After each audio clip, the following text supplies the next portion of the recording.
Hello and welcome to the panel at Dublin BIC. Today is Friday, July 24th, 2020, and I'm delighted to be joined by Jenny Melia, Divisional Manager with the HPSU, the High Potential Startup Unit in Enterprise Ireland. Jenny, you're very, very welcome. Thanks very much, Martin. Nice to be here with you today, virtually. Virtually, indeed. Virtually. As we progress on through this pandemic, we're going to be talking a little bit about that later on. To begin, Jenny, Enterprise Ireland, obviously very, very central to the whole entrepreneurial ecosystem here in Ireland. Many people, and certainly many of the clients of Dublin BIC, the early stage startup clients of Dublin BIC, would be very, very familiar with Enterprise Ireland. Perhaps they've approached you for advice. Perhaps they've had facility to get a feasibility grant from you. In fact, there's a call out now to early stage pre-seed startups, the Competitive Start Fund, offering €50,000 in equity finance to startup businesses. Before the end of this year, you'll be offering that to up to 40 businesses, a 2 million fund there, which is superb. But Enterprise Ireland doesn't just deal with early stage startups. In fact, many of your clients would have gone on to still be as innovative, but much larger, with much stronger balance sheets, and they're still involved with Enterprise Ireland. So I wonder, could we ask you to give us some overview of and I know in Enterprise Ireland you talk about staying with your clients for the whole journey. So could you give us an indication of what that journey is from an early stage startup to a much more mature client of Enterprise Ireland? So that's a really good question, Martin, because like you say, in the startup world, we focus very much on what's available to the early stage companies. But sure, we fund about 90 new companies every year through our high potential startup unit. But overall, we've about 5,000 clients on our books. And some of these clients, they have progressed right through our startup journey. Some have progressed to us in terms of transferring from the LEOs, and some companies have come into us directly. And so we are very much a partner for those companies, and we say we are there for the journey. And I have worked with established companies before I moved into the HPSU division, companies that were startups 20 years ago. In fact, Julie Cinnamon, our CEO, was the development advisor for some of these companies, and we're still there and we're still working with them. And I guess, what we would say to the company is, no matter what stage you're at in your scaling journey, we have supports available to help you develop your business overseas. I would always emphasize that our supports, they're not just the financial supports, because so often we focus on the grants and the equity and so on, but there's an equal emphasis on the non-financial supports, on helping the company make connections, on helping the company develop its capability, be it its management team, be its leadership capability, innovative capability. So I suppose just to talk a little bit through that, when a company comes into us on the startup scene, there's probably 3 doors that a company will come in. They will come into us through the BICs or our partners in the local enterprise offices. Some companies will approach us directly. They're fairly they're moving on through their own development cycle and so on. They've a small team together and so on at that stage. And some companies then will come in through the Competitive Start Fund that you referenced at the beginning. And really, it's not one size fits all. They're at different stages in their developmental journey. They may be at different stages in their fundraising journey. And so what are we trying to do there? We're trying to help them first of all, in terms of their technical milestones and their commercial milestones. How do we help them accelerate to achieve those milestones? So is it about making investment connections? Is it about linking them into sectoral experts and sectoral advisors? And I think, one of the things they're playing back to the 5,000 clients, we have a lot of clients who've gone before them, who've worn the boots, who've learned the hard way, as they say, who are already in the overseas markets, who are maybe already selling into customers that they're targeting, and so on. And so what we're really trying to do then is make those connections there, and see, can we help them open some doors more rapidly than what they'd be able to do themselves. And then on the capability side, if you're looking at the startup piece, prior to investment, we're working with companies through something like the Sprint program. We're talking to them, about sales cycles, about strategic finance, about how to put the best possible business plans together for when they're talking to investors and so on. And then post investment, we're linking them in through our founders forum, where they are working with their peers, and being led by select strategies and so on, in a very safe environment, so they can talk about the issues that are holding them back, what they're trying to do, what they're seeing. And so many of the companies, and I've heard this back from companies of all scale, whether they're at the startup stage, whether they're employing 20 people, whether they're employing 500 people, so many of those issues come back to people. How do you get the most out of your team? How do you put the best team together? How do you ensure, in terms of your top team, that you have the best people filling particular roles? How are you clear around responsibilities and comms and so on? And how are you helping your team get to the next level? And I think that's one of the things that we focus on as well, like I say, through our programs, through things like our Leadership for Growth program. And one of the things we're doing now, and I know you want to talk about some of our pandemic activities later on in the conversation, but one of the things we're doing now is we've taken our sales and marketing programs online.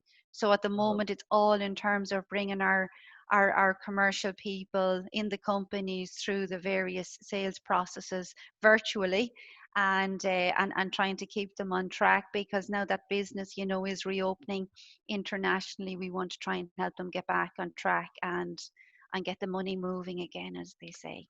I'm very interested to hear you talk there about the peer-to-peer engagement opportunities that Enterprise Ireland creates and facilitates. It's something we hear back from entrepreneurs all the time, and from clients of Enterprise Ireland all the time, that there is enormous value in that peer-to-peer engagement and having the opportunity to talk to somebody who's a little bit further along the road than yourself. You might talk to us about the services that are available from your very wide and growing set network of international offices. Yeah, so we have 40 overseas offices now as of the end of last year. So we opened 7 last year, including another office in the UK, in Manchester, to help us find the Brexit opportunities, or post-Brexit, I should say, opportunities for our companies, and some additional offices in Europe and Toronto, and in Asia. And so I guess really, in terms of our overseas offices, we have very much a one-to-one relationship with the clients who are selling overseas into those particular markets and so on. But we also then run programs or activities where we can work across, a cluster of companies. So in recent weeks now in the UK, our UK office out of London would have run a Scale UK program, in terms of helping companies who are scaling up, linking into experts on the ground and so on. And some of our HPSUs now, out of that program, they've basically found new business opportunities and found new reference sites. And we're just about to kick off the same type of model in Australia at the moment. I mean, even in terms of things like COVID now, it's actually hard for people to get to Australia at the moment, just, in terms of travel restrictions and so on. So in terms of being able to link them into boots on the ground, who understand the sectors and know the customers and so on, and know I think probably one of the things that is important, the particular level in terms of when you're getting into particular customers, to make sure you're going in the right door. And so that's part of what we'll be about in those programs. Then of course our inward buyer events. So two things that Enterprise Ireland would be very strong on is in terms of trade missions and getting our companies overseas into the markets, and then bringing buyers into Ireland as well to meet with our companies here. All of that is gone virtual, Martin. So the overseas offices are still working away in terms of making all of these things happen remotely. And in fact, our International Markets Week, which is normally a hive of activity in the RDS in October, where we bring all of our overseas staff home to meet with all of our client companies and to have these one-to-one meetings and opportunities for the clients to meet with each other as well. All of that now will be done remotely this year as well. So really making sure that we're holding on to the momentum and keeping that momentum. And it probably does make it, not probably does, it does, it makes Enterprise Ireland quite an unusual organization, you know, versus other European agencies, that we are an investor. um, we have this overseas network, and then we also have our experts and our focus as well in terms of driving research and innovation, be it in the companies directly or through the third level institutes and the IoTs here in Ireland. So we certainly have a lot of activities under that one umbrella. All right. Very good. Two comments for you on that, Jenny. One is that in my own experience as an entrepreneur and client of Enterprise Ireland, and we used the services of the New York office particularly, and it was just extraordinary, the service we got. In a week in New York, we met more people than we could have otherwise in a year.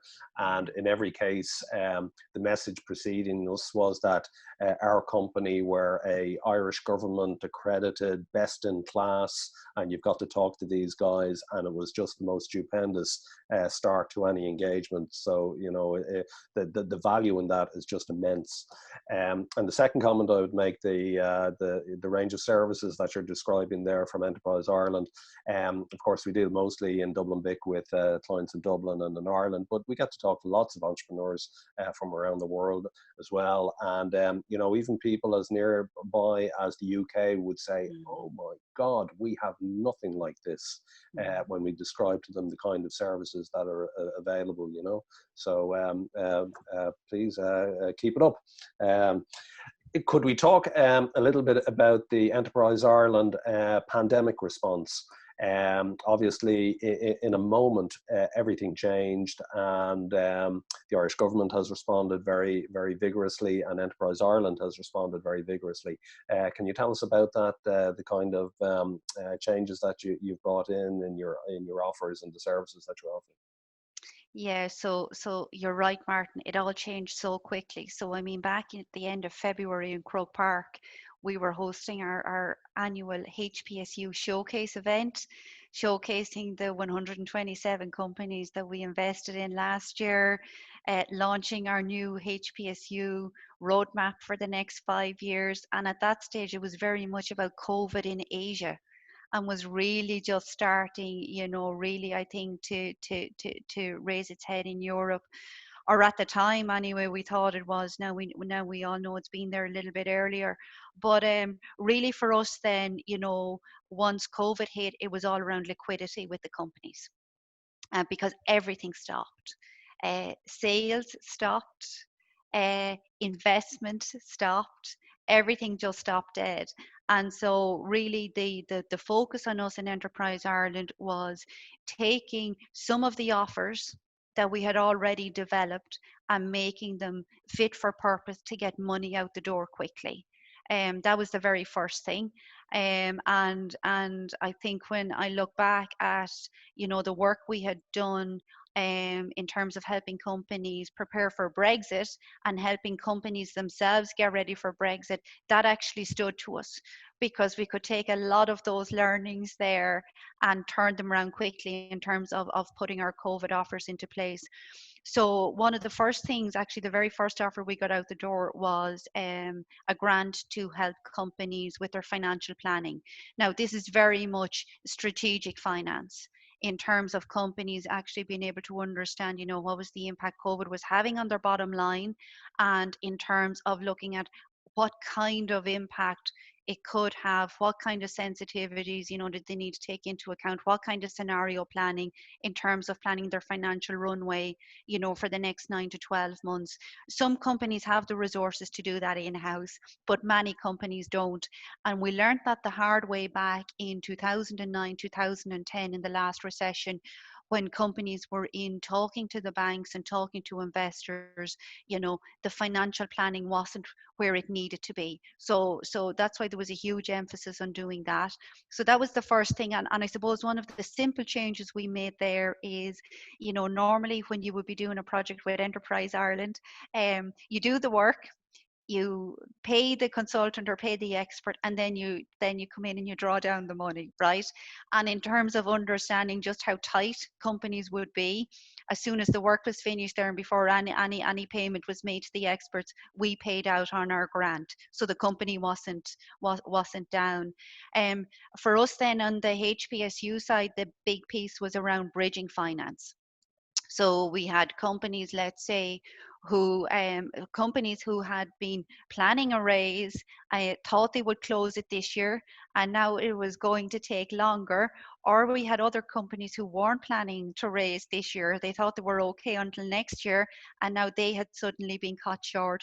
So really, the big thing for us there was to get some um, um, very quick turnaround bridging finance into play, and that was in the form of a 50k CLN, our first time to use CLN as an instrument, and on the basis, that the companies would try and raise the maximum amount of match funding they could to bring to the table.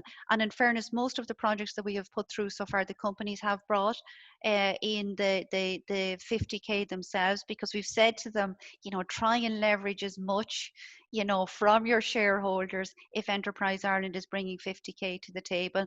Companies who couldn't, and we were satisfied that they had really done their best, and the 50k just wasn't there, we did go ahead and still put our 50k in there. And that wouldn't typically, I think, be fair to say, be the way we would have done business either. But these are good projects. These are projects that were progressing technically and commercially before COVID impacted. It was clear that there was a COVID impact, and where we have had companies who have needed more than 50k, we've brought them through our traditional instruments. So one of the things I'm very, very conscious about, I think, highlighting, on the HPSU side, as well as the new COVID supports that are in play there, we also have all of our traditional instruments that we're using, including our innovative aid, which is probably the most flexible aid that we have in Enterprise Ireland in terms of supporting business plans. So if there's anything we cannot bring through the Sustaining Enterprise Fund for whatever reason, we will try and bring it through our traditional instruments. And so our message there to the companies is to come in and talk to us, and talk to your development advisor, or talk to myself or Niall or Alan or Terry, if you are seeing challenges and so on, and don't leave it too late to have the conversation. Because I think it is one of the things we're seeing on the investor side, and I know you wanted to talk about that. It is taking longer to raise money. So entrepreneurs, by their nature, Martin, they're optimistic, and that's what keeps them going, and that's what gets them out of bed on a morning after a tough day the day before. And I guess they would have always been optimistic about fundraising and how long it was actually going to take to close, but it is definitely taking longer. And Yeah. so, it is going to be so much harder as an entrepreneur if your back is up against the wall. Always easiest to raise funds when you actually have some money, still in the tank. And that's why they should come in and talk to us. And I suppose just one clarification about the 50k offer as well. That is for our existing HPSUs. Yes. Where we've already made a HPSU investment. On our pre-seed side, what are we doing differently? Really, on our pre-seed side, and we would have discussed this with the BICs as well, we are trying to be more flexible in terms of bringing projects in to us earlier than maybe we might have, and doing a lot more with our feasibility funding. So I mean, this year alone, and we're only now at the end of July, just in terms of numbers I'm looking at, I think we've probably done more feasibilities than we did in all of last year. And so one of the things we're trying to do there is, where the companies just need, there's still just some things to be sorted on the technical side or on the commercial side, using some additional feasibility money to help them do that, to give that little bit more comfort to the investors. And again, then in terms of us being flexible, we are saying to people, look, we will try and be a little bit more flexible around the match funding. Most important thing is to come in and talk to us. And in terms of then, if there's particular accelerator activities we can link them into, if there are particular things happening with our established clients, on a sectoral basis, intelligence that we can feed into them and so on, we will absolutely do that. Very good, Jenny. Just to summarize, that grant that is available in order to get your finances straight, I believe that's at the level of 5K, and it is a grant. And I've spoken to a number of Enterprise Ireland clients who have taken that and have put it to good use. And so I know there's a very low level of bureaucracy associated with acquiring that. The 50K convertible loan note, again, that doesn't require putting a valuation on the business, and that speeds up the execution of that. And I know it's a significant departure for Enterprise Ireland to be using a convertible loan note, and also for it to not necessarily require the full 100% matching. So I fully appreciate that Enterprise Ireland is really pushing the boat out in order to get those out there. And as you say, a very significant amount of feasibility funding going out there as well. If I could go, and sorry, just one thing to add to that, Martin, if I may. So for our HPSUs then that employ more than 10 people, they are eligible to be, and who are COVID impacted, they're eligible to apply as well for the Sustaining Enterprise Fund, which is probably the one that people read quite a bit, in the papers and so on. And so that is the fund that would have been approved by the Commission towards the end of April and the start of May. Our HPSUs who employ under 10 have made good use of funding from Microfinance Ireland. And so it's one of the things I know you'll be referencing the government's new announcement yesterday, and I know microfinance is flagged in that. But in terms of, like, I've talked to Microfinance Ireland, they're turning that funding around in 10 working days, and they are loans of up to 50,000. And if an Enterprise Ireland client is talking to Microfinance Ireland, and both ourselves and the Leos, we have a better interest rate for the clients in terms of them moving through the Leos and EI into Microfinance Ireland. So the message there is to talk to your DAs and they link you into MFI. Very good, Jenny. I'd like to go on to another topic, which is the subject of female entrepreneurship. It's an area in which, particularly in recent years, Enterprise Ireland has been, I would say, unapologetically vigorous. And indeed, just earlier this year, you launched your 2020 Female Entrepreneur Action Plan with some very, very specific and quite challenging goals and very specific targets set for the female entrepreneur engagement as founders and at senior management levels in all sorts of businesses. And indeed, we mentioned earlier the Competitive Start Fund. There's a call out there at the moment, closing on, I think, the 18th of August 2020. That's right. And part of that is specifically for female entrepreneurs, and there's also an Accelerator program that goes with that. There is also an opportunity, I know, with the European Union now, and part of that is dedicated to female entrepreneurs also. Could you tell us about that? So this is part of the Commission's, I think, maybe a change in their approach in terms of supporting startups. So this is really about the Commission trying to put a much stronger focus on creating startups of scale. So in Enterprise Ireland, we're very familiar with, talking about scale and scaling internationally and so on. So this is the Commission also taking the same approach. But what the Commission is basically looking at, Martin, is they're looking to see, the size of companies that the States has grown from scratch, for example.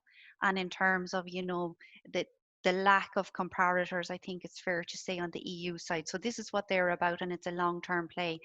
And they have, so they've basically, under the European Innovation Council, they have set up a pilot program, and the European Innovation Council Accelerator, and the call for proposals would close in October. Now, there's been two, if not three, calls in recent times. I know there was a call that closed in May, and that was very much focusing on clean tech and green tech and so on.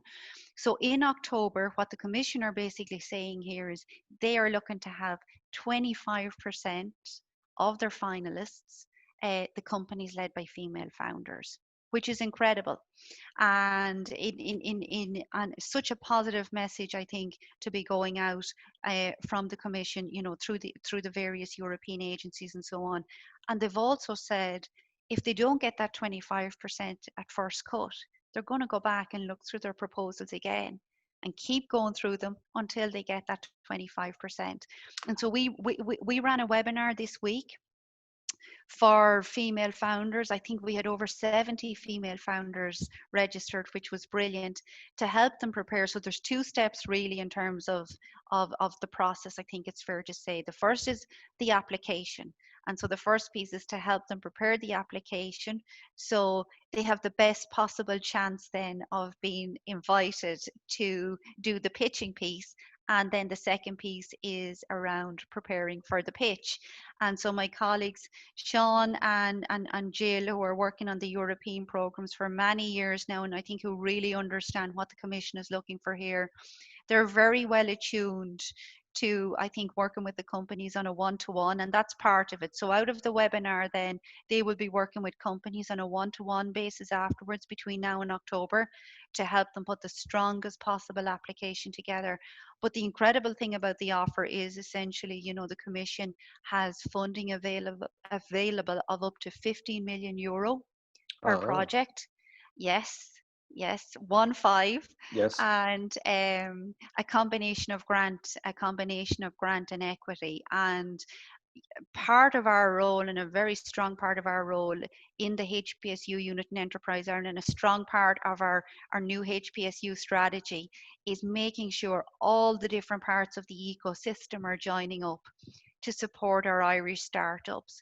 And a key part for us now there as well is helping our Irish startups not only to access our funding in Enterprise Ireland, but use our funding in EI to help them propel themselves to the next stage, where they can apply and compete and win further funding and significant funding at EU level. And in one of the calls that was announced recently, we would have had 8 of our SMEs, including some of our HPSUs, secure funding of almost 30 million. Right, that is very, very significant, and up to 15 million for a single project from a single company. Up to 15 million for a single project. And really what the Commission is looking for here is they're looking for scale. So they're really looking for business models, that are scalable. They're looking for innovative technologies and so on. And that's the whole idea in terms of the work that the guys are doing now with all of the founders to help them sell their message and communicate what they have. And Jenny, do you have another webinar coming up to inform people about this opportunity? We sure do. We have another webinar coming up next week on the 28th of July. It is going to kick off at 10 o'clock in the morning, and I think probably the best thing I can do, Martin, is send you the registration link, and maybe you can share it with your audience, we'll because include it down below here. Perfect. And what I know part of the approach that the guys have been taking, and I would have used it myself when I worked in this area many years ago in Enterprise Ireland, is they're getting the founders to do a little bit of pre-work first, just so they've started, thinking through their process and so on, because so much of this is around communication. Brilliant founders, brilliant teams, great technologies, but how do you present it now in the best possible way? Like I say, to get yourself on that above that cut-off point where you're selected to go in and pitch, and then put the best pitch forward. Very good. Jenny, if I could finish up by asking you, yesterday, Wednesday, the 23rd of July, the Irish government issued phase 2 of their pandemic stimulus plan. It's widely reported in the media today. Any comments on that for us? What's in there for startup, scale-up, innovative companies? Yeah, so I think in fairness now, to be honest with you, Martin, we're still working through it here in Enterprise Ireland, and I'll be going into meetings now all afternoon in terms of going through the 50 plus actions to see what's available. So we know there's additional supports there for startup companies based on what the government has said. I think, you know, in terms of the guarantee, the credit guarantee scheme, you know, 80% backing and so on for the companies that are bankable, you know, that will be welcomed and will get things moving. Any kind of deferral around interest rates will be welcomed, you know, by our SMEs. You know, it really is all about, you know, holding on to as much cash as possible now. And very happy as well to see that there is additional funding in there for Microfinance Ireland. Again, going back to our companies who have less than 9 people, because that will catch, you know, quite a lot of our early stage companies. So no, looking forward to seeing what's there and to see how we can maximize it for our startups and our scalers. And that is absolutely what we'll be about. How do we maximize it? What do we need to tweak? It's all about speed and efficiency and getting the funding out into the companies quickly. Very good. Jenny Melia, HPSU Divisional Manager, you've laid out a cornucopia of opportunities that are available to innovative startup enterprises from Enterprise Ireland. So thank you very much for that, and I look forward to talking to you again. Thanks very much, Martin. And so my final message to any of the companies is talk to your development advisor or talk to Martin and the team in BIC if you're in Dublin, and don't leave it too late to come in and talk to us in EI, sooner rather than later. Very good. You're open for business. Open for business, absolutely. Thanks a mil, Martin. Thank you, Jenny. Take care.